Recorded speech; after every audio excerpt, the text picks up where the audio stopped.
Hello, good afternoon, good morning, good evening, wherever you are. Welcome to the ARM channel. I'm Shika, standing in for Uche. And today we're going to be talking once more to Dr. Nia Mudaku, who is the president of ARM and who has all kinds of wonderful ideas for the future and a better future for Ghana. Hold on one second while I bring him on board. Good morning, good evening, good afternoon, Dr. Nia Mudaku. Welcome once more. We look forward to this topic that you are going to be sharing with us today. And let me remind our viewers to please send in your questions while the stream is ongoing so that it will give Dr. Nia Mudaku a chance to answer your questions whilst he is online. Good morning. Good morning to you all, and to those who have had time to, or who have taken time to be with us this morning in Ghana. So the topic today? Yeah, the topic today is Africa and slavery, from the Arabs to the Europeans and then Africans. We want to look at this very important topic. The simple reason is that nothing seems to have changed since the first slaves were shipped from our coast to the New World. Okay. Slavery is not a new thing. Slavery was not started in Africa by Europeans. Slavery is as old as human history. And today we're going to look at the key epochs of slavery in Africa. We're going to start with the first major slave business in Africa. Can we please have the first slide? Okay, hold on for me one second. Keep talking while I figure this out. It's been a while for me. Okay. So basically, slavery means that one human being becomes the property of another human being. One, through various mechanisms, okay, but the slavery manifests in different ways, but the common thing in all types of slavery is that one group is dominated by another group. One image of God is owned by another image of God, for those of us who believe. And that's why it's very, very important, because basically, when you own an image of God, when you own a temple of God, as we understand it, then you actually are saying that you are owning God himself. Okay. That's why when you sell the image of God, when you sell the temple of God, then it's as if you are saying that I'm selling God himself. And that's where the problem lies, as far as I'm concerned. Africa and slavery, from Arabs to Europeans and then Africans. Next slide, please. The Arabs. Okay. Now, everybody must get this point very, very clear. That slavery in Africa is not a matter of white versus black. Okay. In 632 AD, the founder of Islam, Muhammad, died. And after he died, he was replaced, or the first caliph was Abdullah. Now, Abdullah was there for only 2 years, and he died from sickness. From 632 to 634, he was a friend and father-in-law of Muhammad. Actually, Muhammad's last wife, Aisha, was a daughter of Abdullah. Okay. After the death of Abdullah, the next caliph was called Omar. Now, Omar started from 634 AD. His first major expedition was to storm Jerusalem in 637, and he took over Jerusalem, and he went to the Temple of Solomon, the site of Temple of Solomon, and he laid the foundation for Alaska Mosque that we all know today. So he went to Jerusalem, conquered Jerusalem, led first Arab people into Jerusalem, which was existing before then. Then the thing he did was to lay foundation for Alaska Mosque, where the Temple of Solomon, the room on the ruins of the Temple of Solomon. Now, 2 years after they conquered Jerusalem, they moved into Egypt under Omar. He moved to Egypt, and within 5 years, by 644 AD, he had conquered Egypt. Egypt at that time was part of the Byzantine Empire, that's the eastern wing of the Roman Empire. Omar took over Jerusalem. And then after a period of 3 years, resting and regrouping and reorganizing the Arab invaders, they invaded the Maghreb itself. That's from Libya to Morocco. Now, in this raid, they had 3 separate raids from 647 to 709, 62 years. They fought 3 separate wars. At the end of the war, they overcame the Africans there, the Berbers and the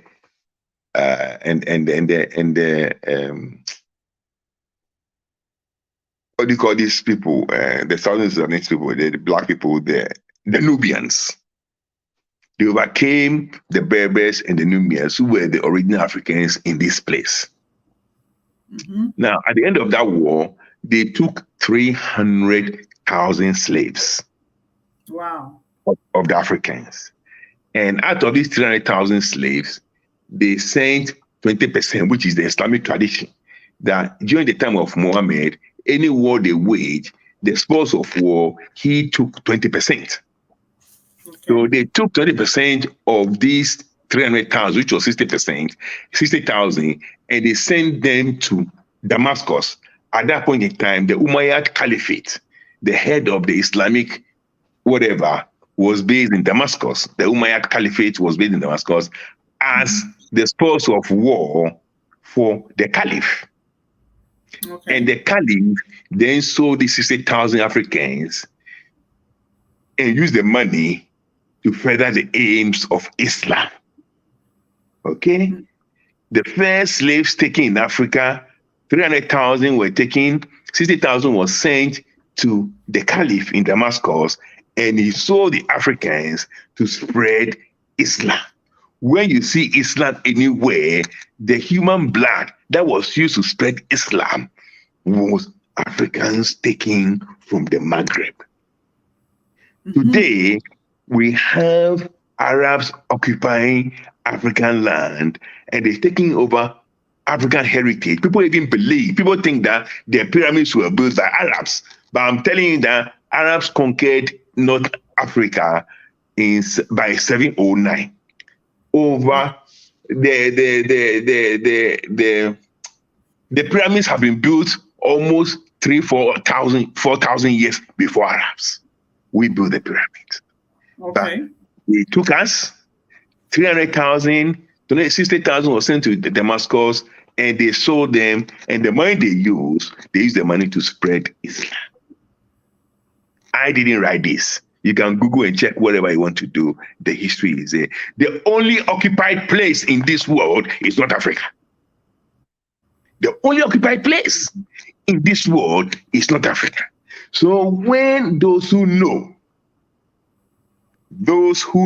the history of Arab terrorism and Arab invasion in North Africa, and they see Africans fighting and think about occupy Jerusalem, they laugh at us. We are always a laughing stock because our leaders don't know anything. The only occupied place in this world by foreigners is North Africa, not Jerusalem.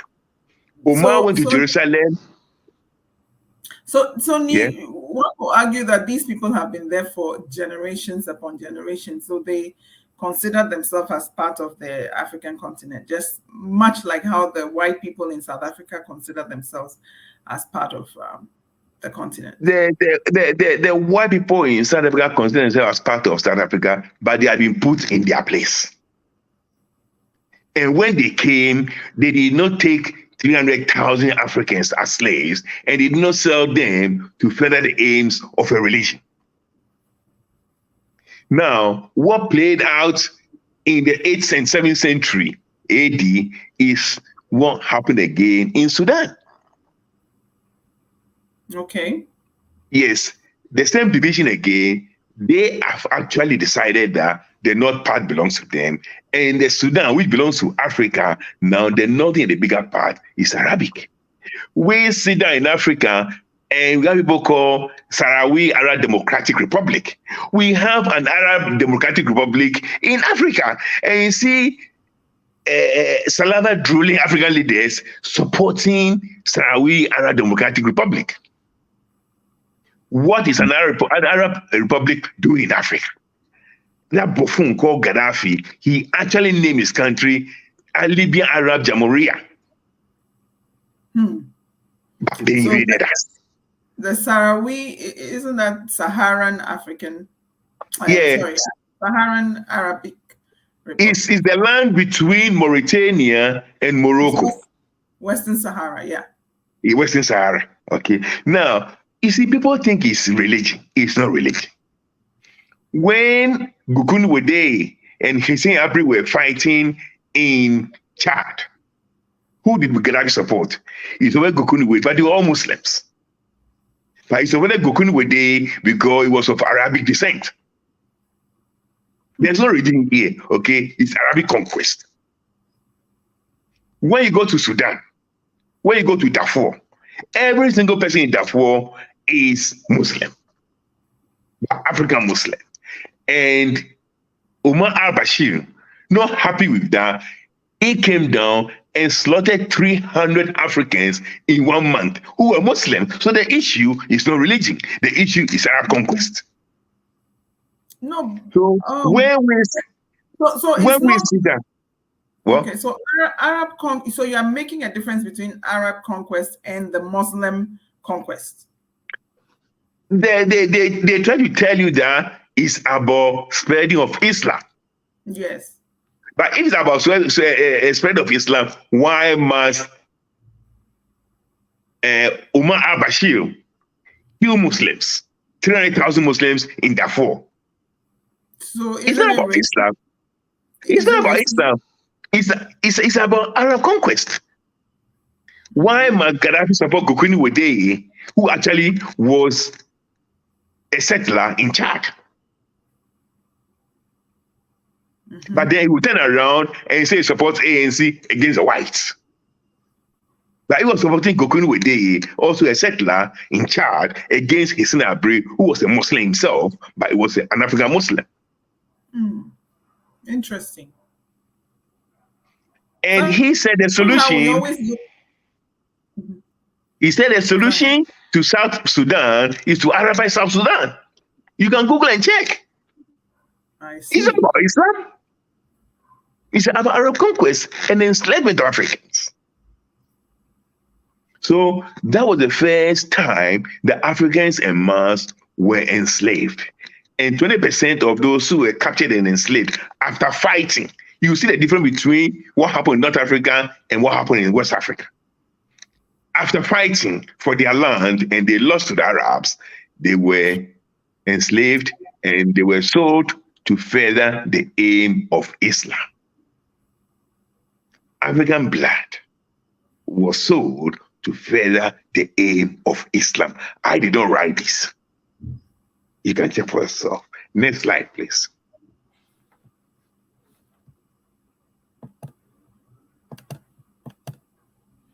Uh-oh. 1 second, please. Yeah, doing well, don't worry. What did I do wrong? Oh my God. Are we there yet? No.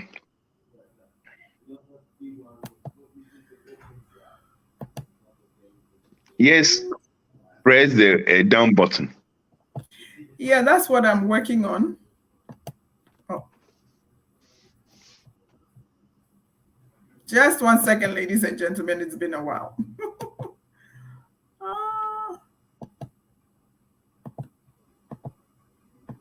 Okay, the next it's Europeans, right?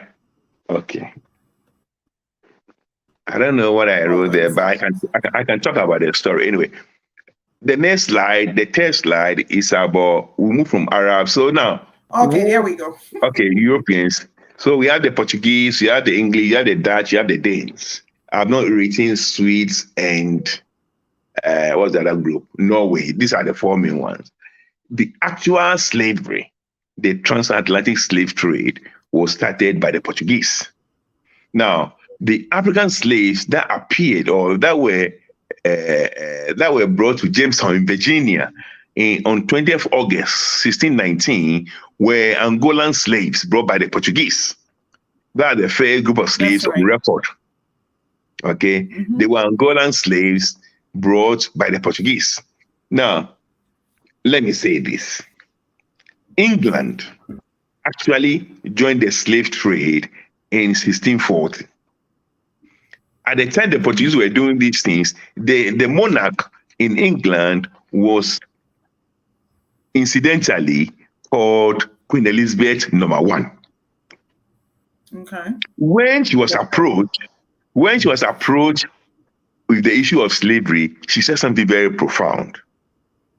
She said it would be detestable and very inappropriate to capture the Africans against their will, because that will bring down the vengeance of heaven on the undertakers.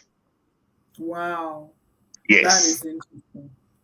She said, let's not do it. If we capture the Africans against their will, it's detestable, it's inappropriate, and will call down the vengeance of heaven on the undertakers. Wow. That's what she said. So why did they go ahead? Well, pressure began to mount because they saw the profit the Portuguese were making. People don't understand, but the Portuguese, the French, the Portuguese and the English and the rest, they were no friends. They were competitors. Yes. They were competitors. And now when the English realized that, that's what I'm saying, that this queen, her time, she was queen up to 1603. At the time she died, England did not have colonies in the West Indies, in the Caribbean, and we didn't have settlement there. So there was no urgent need for them to get the slaves. But nonetheless, she, after so much pressure, she gave 2 royal ships to John Hawkins, who was the first guy to take slaves from West Africa to the New World, to go and do expedition. Because she realized that the Portuguese were making money, the Portuguese were getting ahead of them. So under pressure, she backed down and lent 2 ships to John Hawkins to go and start the exploration or the expedition and the feasibility studies of taking slaves from West Africa. That's how it began. By 1640, England had colonies all over there in Americas, and that's where the slave trade began. In the end, England became a major slave trading country. Between 1640 and 1807, period of 167 years, England transported 3.4 million Africans from West Africa. The total number of slaves for that period was 12 million. England transported 3.4 million. Out of this 3.4 million, 450 died. 450,000. 450,000 died on the seas. So more than 10% did not get to their destination. They died. But then pressure mounted. Pressure began to mount again towards the end of the 18th century. From 1787 thereabout, pressure began to mount. And one of the key guys who mounted the pressure was called Ola Uda Ikweno. He was a Yoruba slave that was captured when he was 11 and thrown into the ship and was taken to England. Then we have people like William Wilberforce and the rest. They started campaigning against the slave trade. At the end of the day, England passed a law in 1807 to abolish slave trade. Now, after that, in the year after that, England formed the British West African Naval Squadron to police the waters of West Africa to return any slaves that have been shipped illegally. And between 1820 and 1870, 1,500 ships were retained, and 150,000 Africans were saved from being shipped to the New World. So after Parliament passed the law, Africans or Gokus or whatever, they were still doing slave trade with their business partners. 150,000 Ghanaians or West Africans were saved by the British West African Squadron, Naval Squadron. So although the slave trade was stopped or was made illegal by law, by 1807, it did not actually stop properly until 1838. Yes, because I understand that the Portuguese especially were still carrying slaves to the Caribbean and to Brazil and South America. Yes. Now, but the Dutch also were terrible.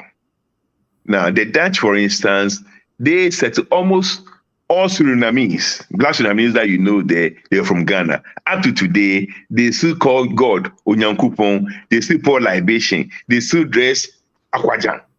They do. They have a lot of Akan words in their whatever language they speak there now. But they were taken there by the Dutch, not the British. Now, what I'm saying is this. From 1640 to 1807, when slavery was finally abolished by law, Britain transported 3.4 out of 12 million slaves that were taken from West Africa. When slavery was abolished, then British set up the British West African Naval Squadron to police the waters of West Africa to make sure that no illegal slave trading was done. And they were able to save 150,000 West Africans from being sent into the New World. They retained 1,500 ships. Now, that should tell you something. That the words that Elizabeth I spoke haunted them until that day. Okay. So when they passed the law, they made sure that the law was implemented. And when they actually finally abolished completely, because of the fact that it was business and they wanted to secure the release of the slaves, in 1838, they voted to pay the slave owners 20 million pounds so that they were buying back. So they bought the freedom for the slaves there by 20 million pounds. In those days, I'm sure today it's probably more than 20 billion pounds. The government of the United Kingdom bought back the freedom of black slaves in America.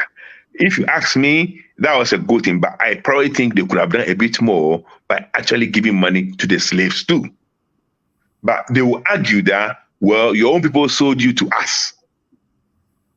And we own you as our property. That's why it's called chattel slavery. We own you as our property. And now I'm paying the property owners to release you. So I've done my bit.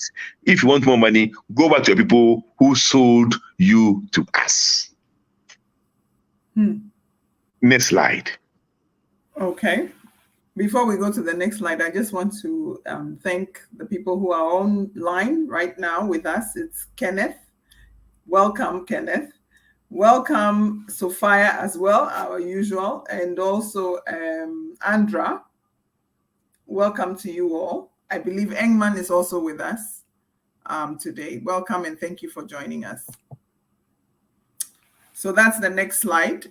Africans. Okay, Africans. We have the precast. That is transatlantic slave trade. You see, the African is an interesting person.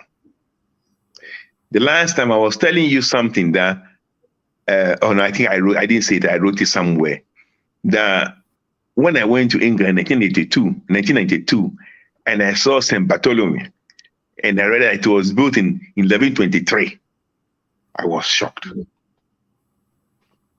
Why were you shocked? 1123, I couldn't believe that these people knew how to build hospitals in 1123. That was the first hospital built in London. 200 years after St. Bartholomew was built, in 1324, an African who was said to be, or who is said to be the richest person ever, called Mansa Musa, went to Mecca.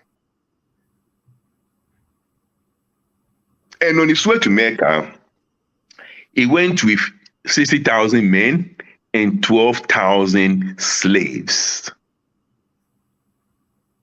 Okay, Mansa Musa went to Mecca with 12,000 African slaves. This was almost 300 years before the first slaves landed in Jamestown in Virginia. So slavery was a fact of life on the African continent. It was a fact of life on the African continent. And that's why it was very easy for them to bring it to us, to join in. Because if it wasn't a fact of life, it would be very difficult to come and start a new business that is completely unknown to the people. Mansa Musa, to show his wealth, had to go with 12,000 slaves, and apparently it went with so much gold that when he distributed gold, he was spreading gold in Cairo or Alexandria. The value of gold and price of gold dropped because it went with so much gold. They were all carrying gold to go and show. Meanwhile, 200 years before that, the British was building hospitals.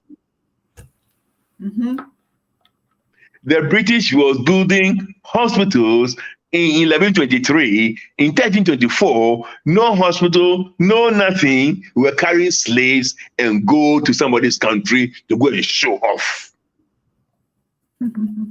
That's our understanding of showing off. We do it today. We do it today. And that's the post-test. Now, people don't understand, but the Parliament, the British Parliament, outlawed slavery in 1807. Okay? You guys, do you know when the Catamanso War was fought between Ashanti and Ghana and his allies? 1826 August. In this war, two half-castes, two mulattoes, Henry Richter from Osu and James Bannerman from Jamestown and Osu, actually. They actually supported the Ghana cause with 600 slaves each. That is 19 years after the slave trade has been abolished by law. These Africans were still holding slaves, and they were able to contribute 600 slaves to the Ghana war effort against Ashanti in Catamanso. So once the English, go ahead. So you're talking about, inter-African slavery, which, perhaps some. What I'm saying is this: slavery was here before. Before the white man came with the transatlantic slave trade, okay? And after the white man abolished it, we continue with slavery. And the evidence is the Catamanso War. I'm talking about 1826. And you know what happened? When the Ghana people and his allies won the Catamanso War, and the wife of Asantini, one of the wives of Asantini, Akua Basua, is it correct? Basua, something like that, yeah. And her two daughters were captured. From negotiations, she was released to Asantehene. But the two daughters, one was given to Henry Richter, and one was given to James Bannerman to marry. Because these two people actually contributed to the war by supplying slaves. So for them to thank them, they gave them the two Ashanti princesses. And that's why when you come to Osu, you have the richest called Osei, Osekwa, like my great-grandmother. And you have Afrakuma, and you have Karikari, then you have Tutu, then you have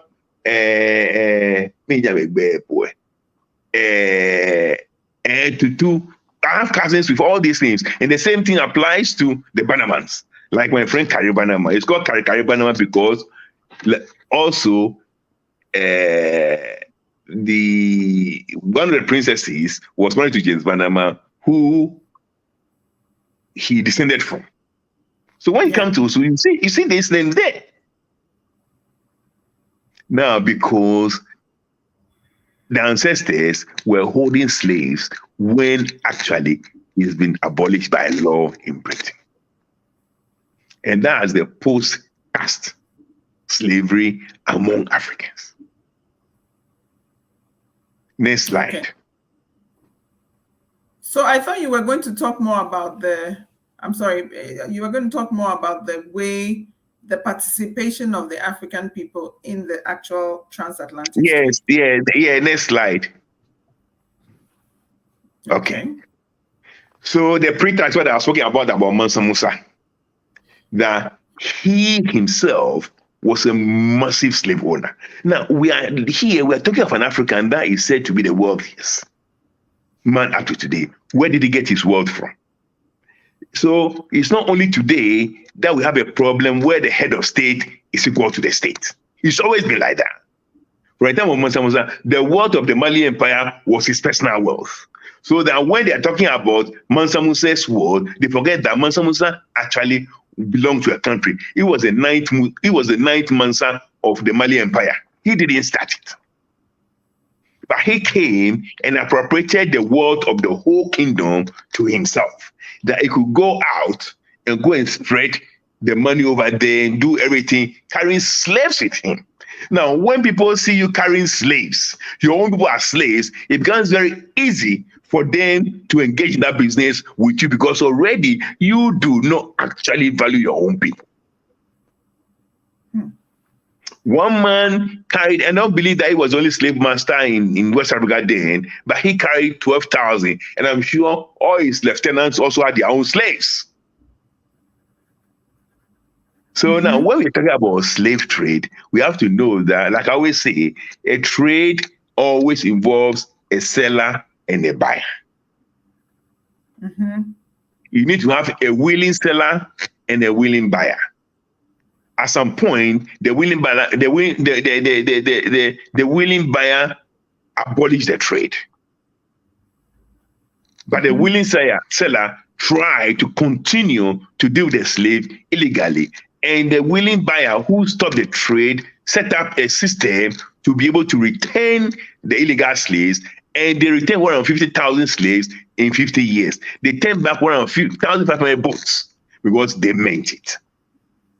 But on a broad grand scale,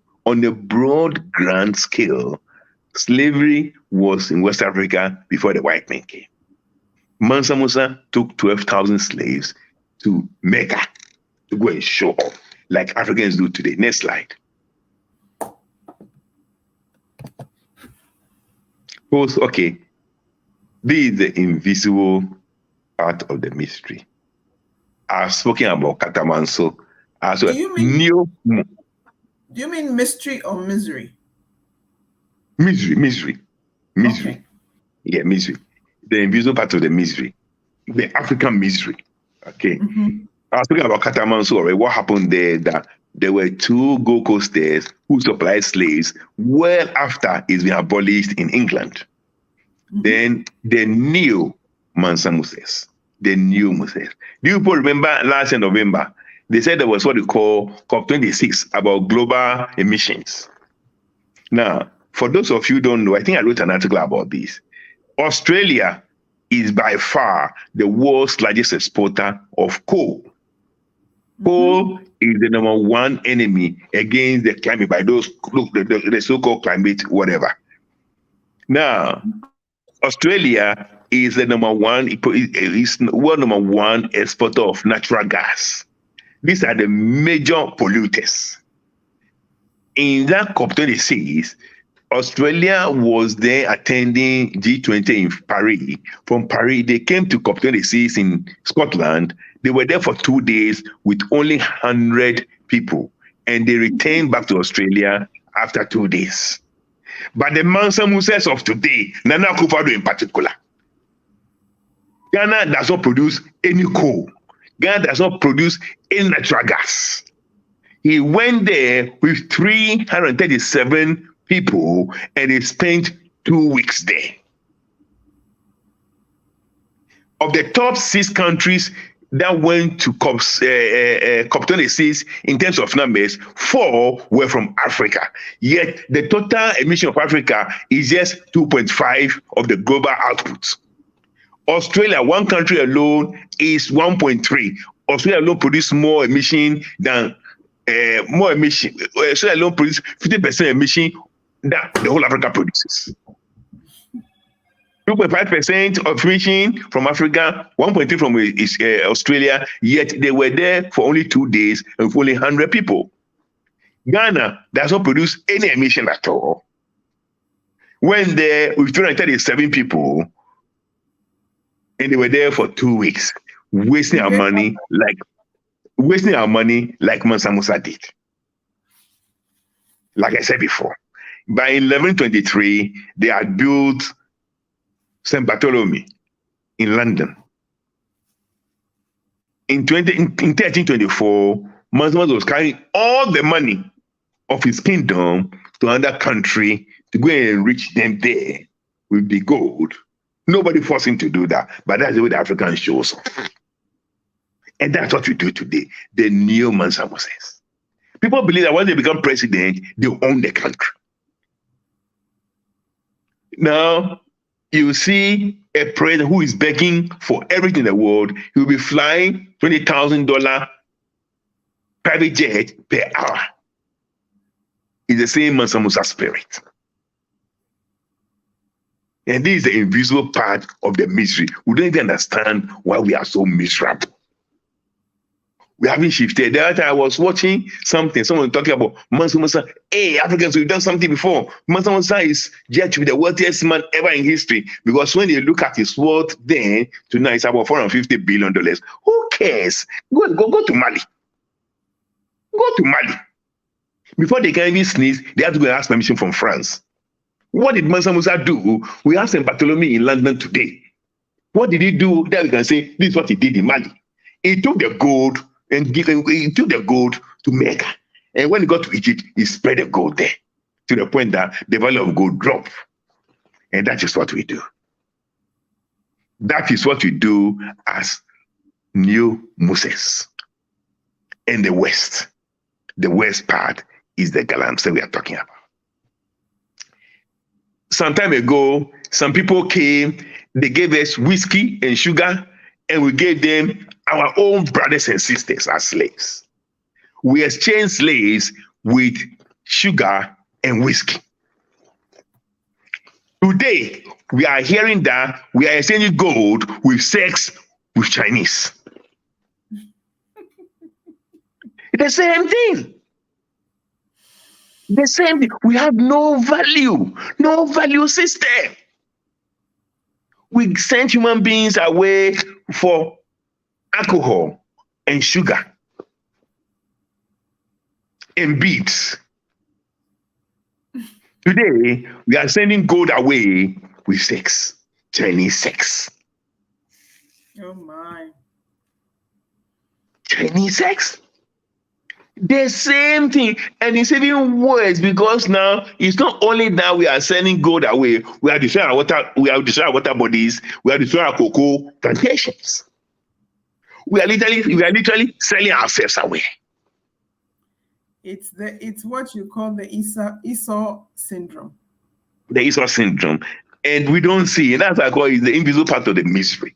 Look, last year Ghana exported 140 metric tons of gold.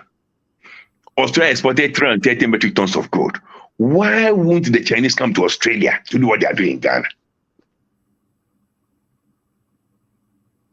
Because they know That's the way we are. We sold our own people for whiskey and sugar, and we are prepared to do it again. I understand nobody can touch that Aisha girl because she's got videos and pictures about big people that she slept with or her agent slept with in Ghana in exchange for gold. Nothing seems to have changed. And this is why it's very important that we know the role we played in the old slave trade and the role we are playing in the new slave trade.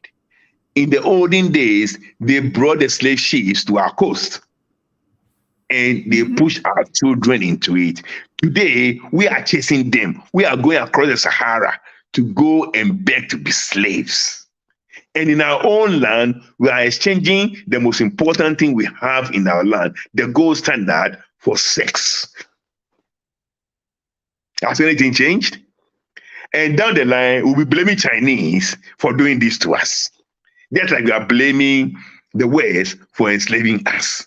That's the way we are. We need a new leadership that understands these things and the implication, the invisible part of the problem.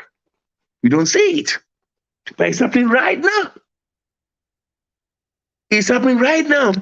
I mean, when I listen to some of these issues about this Aisha girl, whatever is happening, I just say, oh my God, here we go again. When are we going to learn?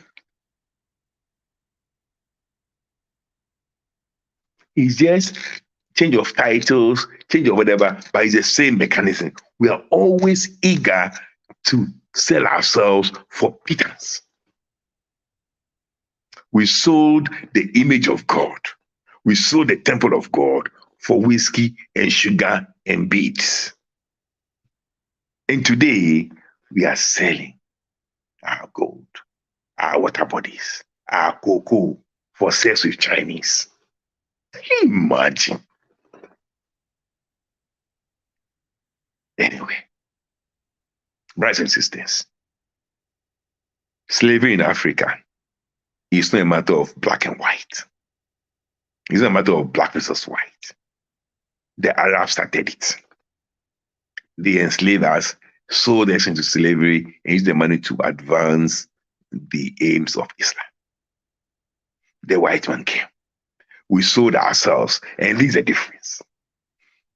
In the first epoch of slavery, the African defended himself against the Arab. The African fought against the Arab. And it took 62 years for Arabs to subdue the Maghreb. The African fought for it. African lost anyway. But in the second epoch, the West Africans, the white man didn't fight with the white man. The West Africans fought among themselves, captured their own people, and sold them to the white man. The black North Africans were gallant men who fought against Arab conquest, Arab invasion. But here, we were partnership with foreigners. We fought among ourselves and sold ourselves to foreigners. Two different mindset, two different scenarios. In the third epoch, which is happening now, no partnership, we are doing it to ourselves in our own land. Like Mansa Musa did. We are doing it to ourselves in our own land.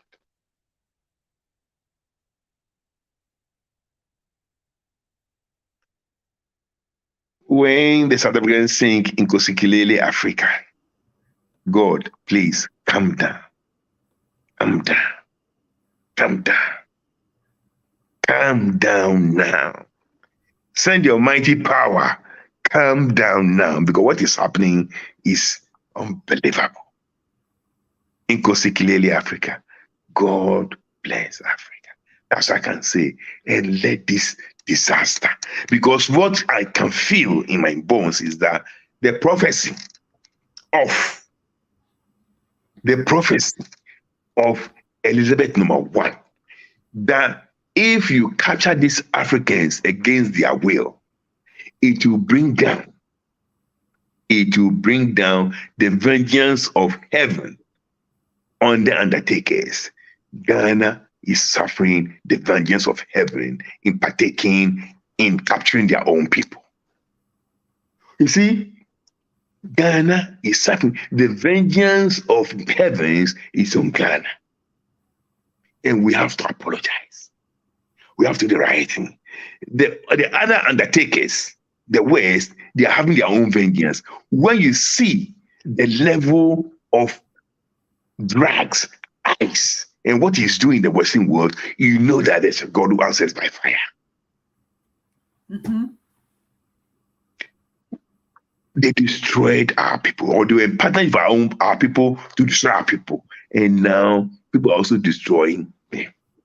The drug menace, I believe, is vengeance of God on those undertakers. We also have our own to deal with.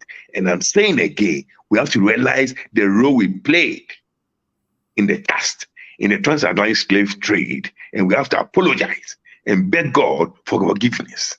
So instead of God bless Africa, we say, God forgive Africa. God forgive Africa. God forgive Africa. Yeah. Thank you very much, Dr. Nia Mudaku. Thank you so much for that. Hey, Dr. Nia, when did I become Dr. Nia? Rousing ending of your presentation. We don't have too many questions, but what Sophia's comment was is that we are a joke, obviously, to sort of support what you're saying, that we Africans are not very, very serious in terms of taking responsibility for what we did, and even not continuing and learning from the past so that we avoid the same problems. What do you say? An absolute joke. I mean, look at what is going on in Ghana. You wonder what is going on. I mean, what is going on? Today the Chinese are coming. Now, we people always find somebody to blame. We always find somebody to blame. Oh, we have to blame. We have to blame. We have to find somebody to blame all the time. We blame Christianity.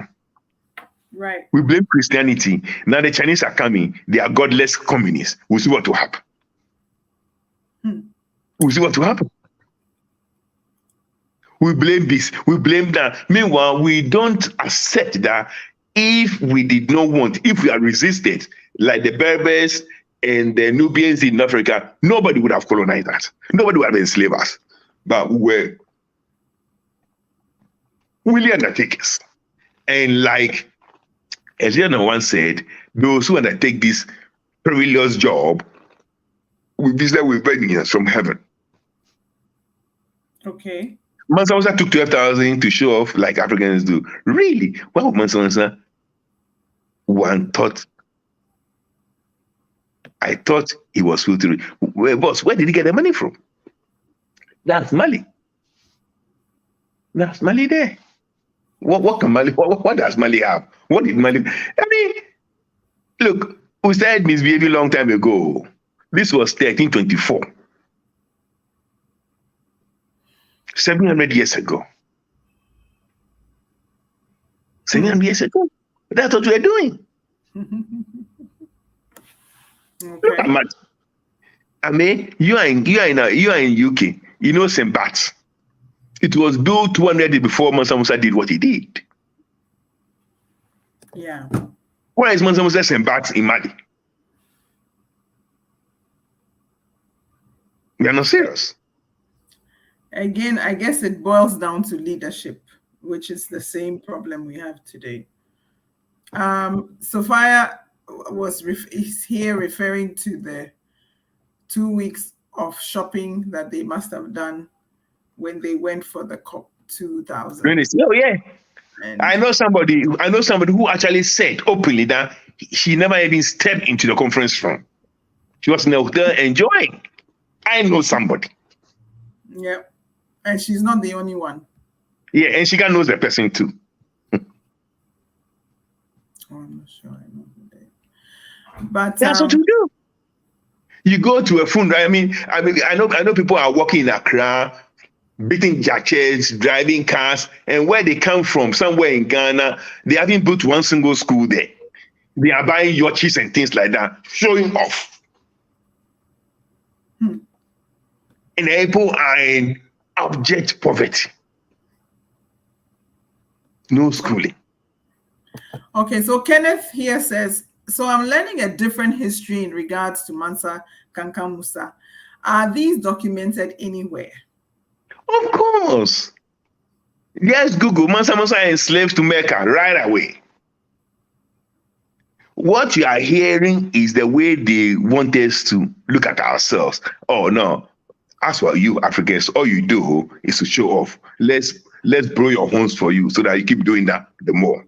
What did he do?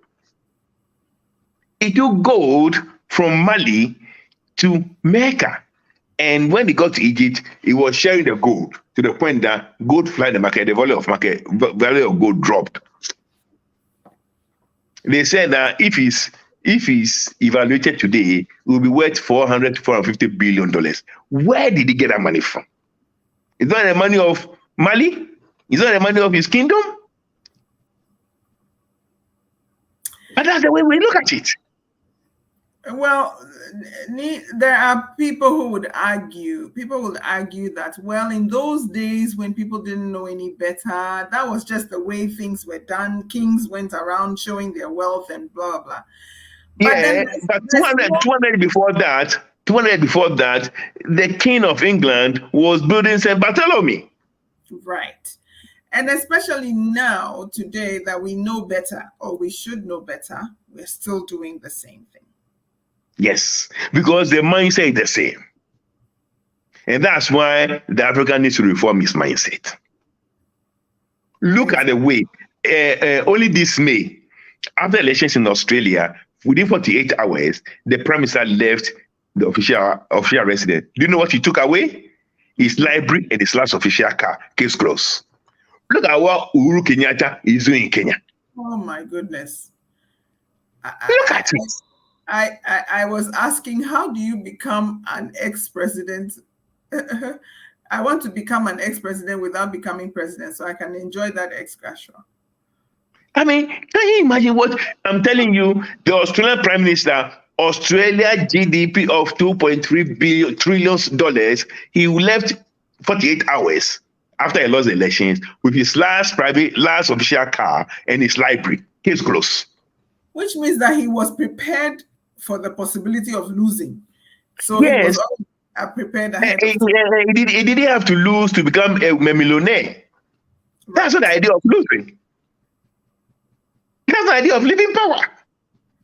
But look at Kenyatta. Look at what we did now, or we did in our own country, and we are doing in our own country. Article 71. Where will you find this in any civilized constitution? I think that Kenya, I suspect that the Kenyatta package was negotiated as part of his, to give him incentive to leave power, like perhaps Rawlings and our Fourth Republic Constitution, so that they would get them out of power. And for that to come to their mind, that the way to take somebody out of power was to bribe the person with public money, tells you that there's something fundamentally wrong. Absolutely, because he could easily not have left. Yes, he could easily not have left, and that's the problem. Why could he easily not have left? Because we still have chiefs. We don't have modern presidents. We don't have modern heads of states. We have people who still are treated like chiefs, who own all the power, and nobody can say anything. So we have elected kings, right? Okay. Yeah, exactly. Okay, we have elected. You see, and now when we are where we are, let's not blame anybody. Let's not blame any religion. Let's not blame anything. We blame ourselves, because we do it all the time. Yes, we can blame the Arabs for the North African disaster because they attack innocent people, kill them, enslave them, and sold them to advance the cause of their religion. In West Africa, it's not the same thing. Nobody came there to attack us and to fight with us and capture us. We fought with ourselves, captured the weak ones, and sold them into slavery. And even when the slavery was stopped, 1807, we did not stop. 1826, Goko said we were still owning slaves that they could disarm into war. Okay. And today, and today,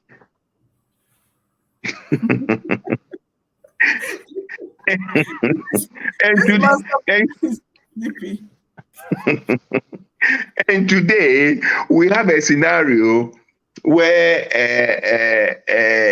Chinese who have come there, they are giving her sex instead of whiskey and sugar, and they're taking everything away. Okay, come back to the same point. I have a question myself. I think that this is something I've thought about several times, and it still boggles my mind about this selling of ourselves into slavery, where we were the middlemen for so many decades and centuries, possibly, between, in getting the slaves to the forts for the European to carry away. And I want to conclude that it's because we never see each other as brothers and sisters. We saw each other as people who could be exploited. And it is very distressing. It's very, very, very sad that it's still the same today. And I would like you to comment on that.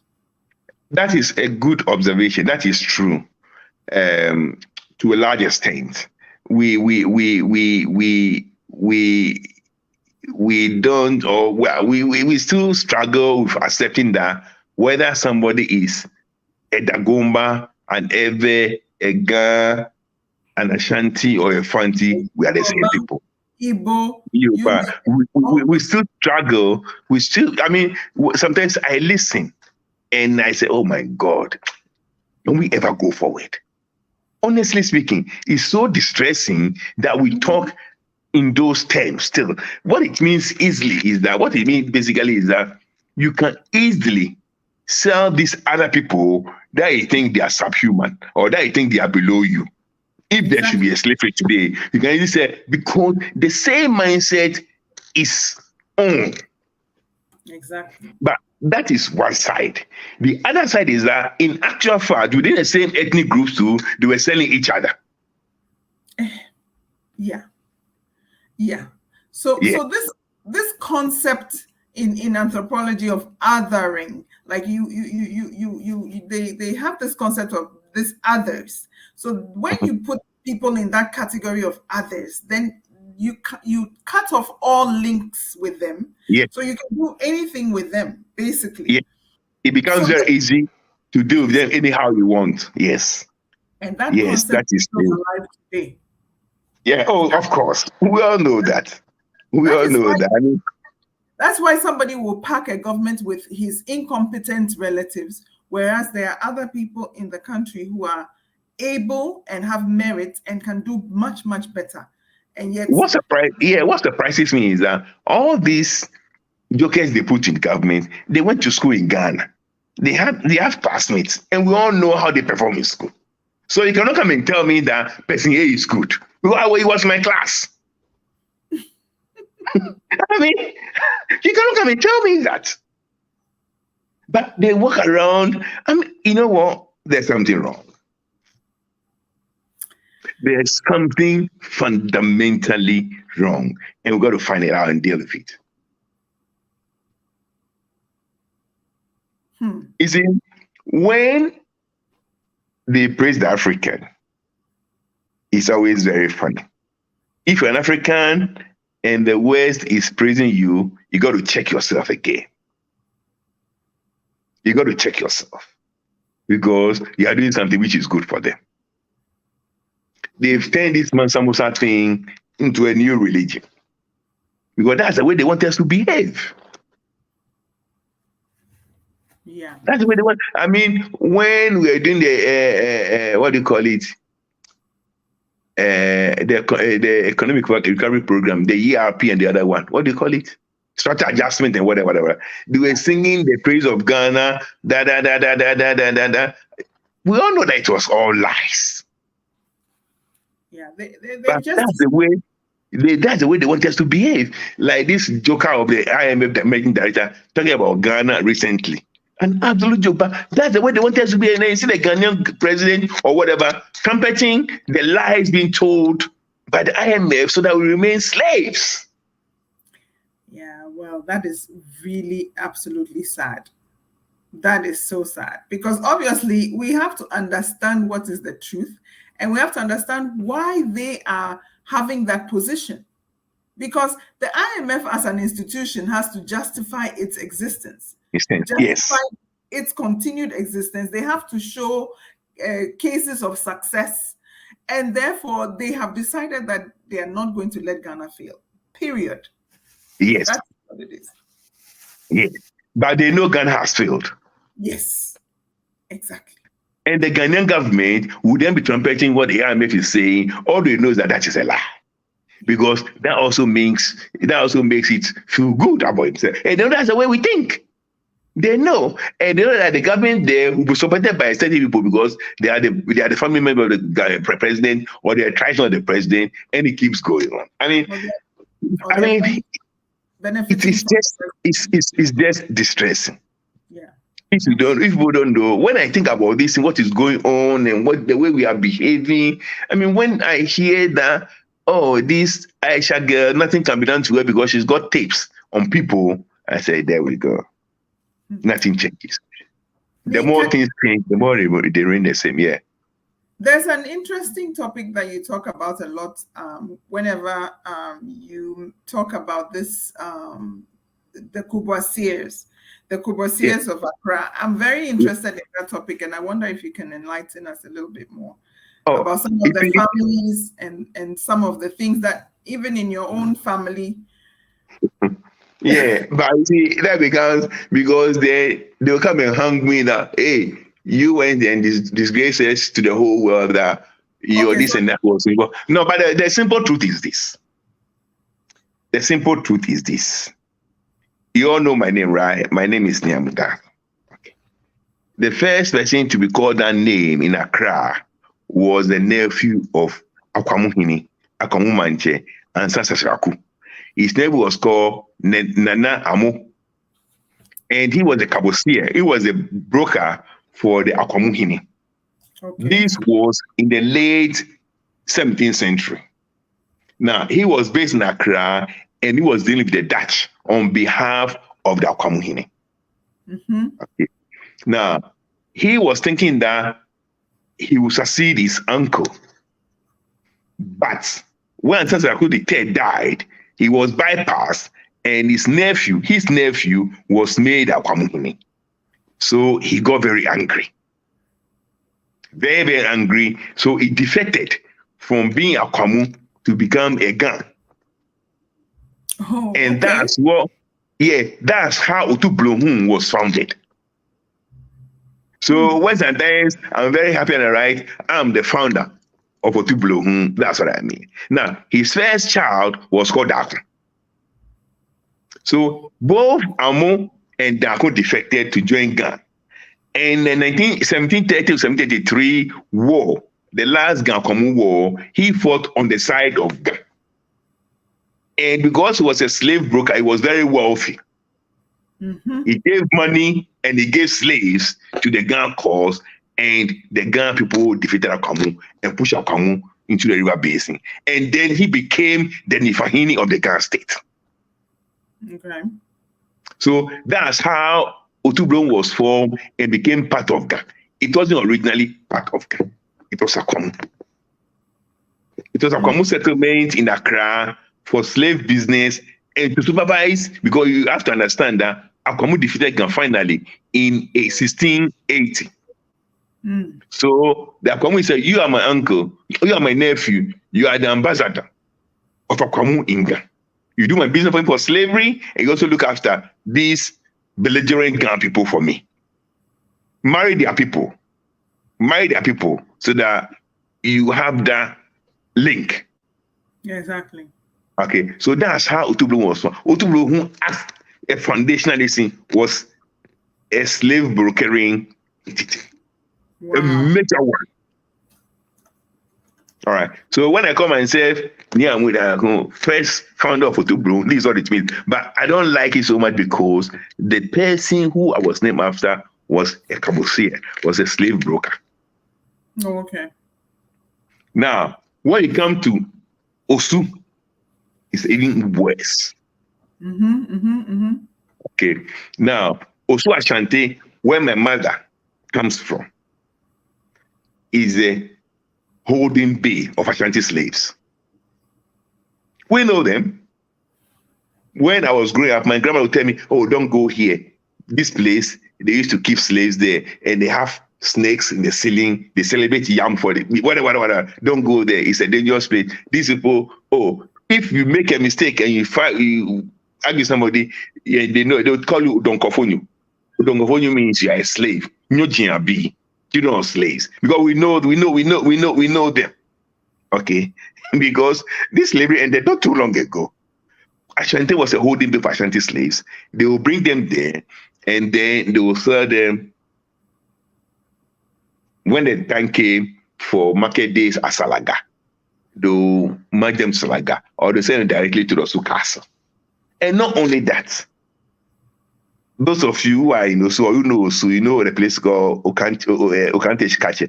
It's about 100 meters from the castle, just on the east of the castle. He was a slave master, a broker. And then when you go to Tromon, or we call Osemon, across the street, it's about 100 meters from our house, also was a holding bay. That's why it's a fort.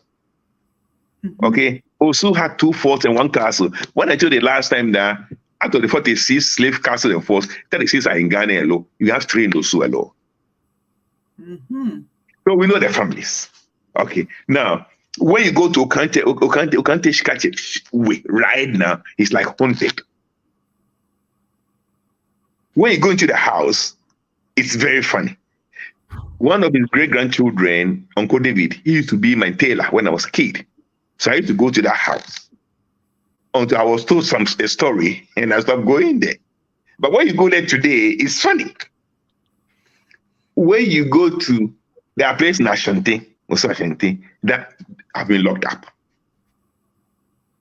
When I was a kid, my grandma would tell me that, no, I shouldn't approach the house from the front.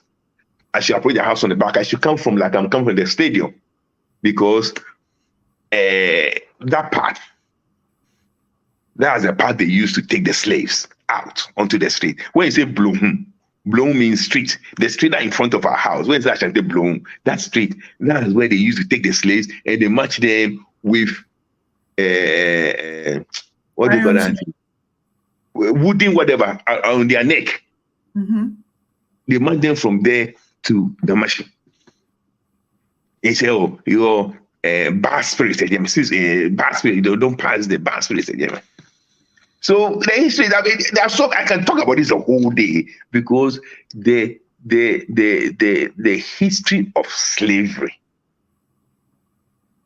is written all over us. Look, 1850, when the slavery was abolished and the British said the patrol, they will return the slave. That's when the Denmark with the Danes, that's when they sold Osu Castle to the British. 1872, when the business was gone, that's when the Dutch left, and they sold it to the British. I mean, I can talk about this. The Dutch selling their property to the British was what brought on the Anglo-Ashanti War of 1871, but that's a different topic. But it was all because there was no more slaves. They were attacking, they were agitation because the white man has stopped the slave trade. I mean, I know brokers. I can't say I know, but I know the story of brokers who even went mad. I read a book about an Angolan woman, a mulatto, who was one of the wealthiest women because she was a slave trader. And well after the abolition, she was still sending people into the interior to capture people for slaves. And her ships, some of them were captured, and some of them made it across to Brazil.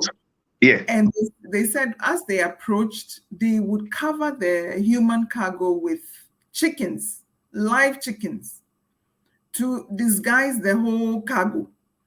And Yes. So the port over there till today is called Port of Chickens, because I they think. would disguise it for the English to see that, oh, these are chickens, these are not people, but there are people underneath. Yeah. That's the way we are, and we are doing the same thing today. We are doing the same thing. That other time it was for whiskey and sugar. Now it's for sex. And mirrors. Yeah, mirrors.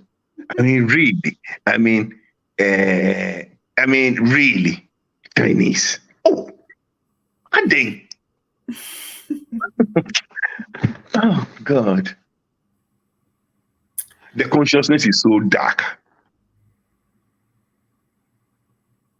Oh, if you want something Chinese, where is the body? Anyway, thank you so much. I don't know if anybody else has any questions, any more comments. Who is B.A. Boating? There's somebody who's joined us. It says B.A. Boating. He says, oh, yeah. Asama Boating. Oh, Charlie, how are you? Asama Boating, a very good friend of mine. And then, hey. Yeah. The ninja himself. Now, this man, his house is a true monk. It's a slave fort. That's just from this man. 100 meters from my house. Anyway, it's also my house. This man is my uncle. And our great-grandfather was called Ose Richter. Because he came from the Richter family that married the Ashanti princess. And so, because the Richter was a slave owner and he owned that fort, we, his descendants, stayed there. So he actually grew up there. I didn't grow up there. I grew up about 100 meters from there. So, OJ, when the slave master beat you. Okay, thank you very much, Asanwa. And then he says he's doing well. Good. Yeah. So if you have no more comments and no more questions, Dr. Niamudaku, maybe we can bring this to a close. Thank you so much for a very, very interesting, very thought-provoking presentation about our own role in the transatlantic slave trade, the Arab role and the European role. But to go back to something you said, I got the impression you were trying to defend and sort of explain the English involvement or the British involvement, because I can never defend. Their own queen said that heaven will render its vengeance on those who undertake this business. So I can't defend them. They're part of it. And heavens will find a way of punishing them, because this is way beyond us. This was 400 years ago, more than 400 years ago, when Elizabeth I said, no, it's detestable. If we capture the Africans against their will, that will call down the vengeance of heaven on the undertakers, including his own people. And our people, there is no defense, but we have to take responsibility of the role we play, and we have to ask God for forgiveness. We have to apologize, because heavens will rain down his vengeance on the undertakers. I don't care what happens to them, but I care what happens to us. And that's why we have to do the right thing, because even then, somebody there had the conscience that this is not appropriate. Although our people were very busy doing it. We were doing it before they even came. Like I said, Mansa Musa took 12,000 slaves to Mecca. We were doing it before they came. I can never defend any particular undertaker in slavery, because we are actually capturing the image of God, a temple of the living God. And you are selling it to another human being. That's a blasphemy. And you will be punished for that. Whenever it comes, I don't know. God have mercy upon all of us. Well, we should say, they say God save the king or God save the queen. We have to say, God forgive Ghana, God forgive Africa. Yeah, thank you so much, Dr. Niamudaku. If you don't have any further comments or final considerations, I would say thank you to all our viewers. Thank you. We look forward to seeing you again next week. Again, I'm Shika standing in for Uche. And I thank you so much for your participation. The last few people who joined were Mr. Tete Ojija and B.A. Boateng. Thank you so much. We look forward to seeing you next week, same time, same place. Bye-bye. Bye.